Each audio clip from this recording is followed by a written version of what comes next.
মার্কিন পররাষ্ট্রমন্ত্রী Marco Rubio বলেছেন, দখল নয় বরং পুনর্গঠনের জন্য সাময়িকভাবে গাজা খালি করতে চাইছেন প্রেসিডেন্ট ডোনাল্ড ট্রাম্প। স্থানীয় সময় বুধবার গুয়েতামালা সফরে গিয়ে তিনি একথা বলেন। এর আগে মঙ্গলবার ইসরায়েলি প্রধানমন্ত্রী বেনিয়ামিন নেতানিয়াহুর সঙ্গে এক যৌথ সংবাদ সম্মেলনে ডোনাল্ড ট্রাম্প জানান, পুনর্গঠনের জন্য গাজা উপত্যকার দখল নিতে পারে যুক্তরাষ্ট্র। সেক্ষেত্রে গাজাবাসীকে অন্যত্র পুনর্বাসন করা হবে। এ প্রসঙ্গে জানতে চাইলে রুবিও বলেন, প্রস্তাবটি শত্রু ভাবাপন্ন ছিল না। আমি মনে করি এটি একটি অত্যন্ত উদার পদক্ষেপ হবে। মার্কিন প্রেসিডেন্ট গাজা থেকে ধ্বংসাবশেষ পরিষ্কার ও সমস্ত অবিস্ফোরিত বিস্ফোরক পরিষ্কার করার প্রস্তাব দিয়েছেন।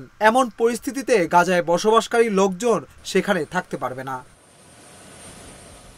মার্কিন পররাষ্ট্রমন্ত্রী বলেন, ট্রাম্প গাজার বাড়িঘর, ব্যবসা এবং এই ধরনের অবকাঠামো পুনর্গঠনের সমর্থন করতে চান, যাতে লোকজন আবার সেখানে ফিরে যেতে পারে।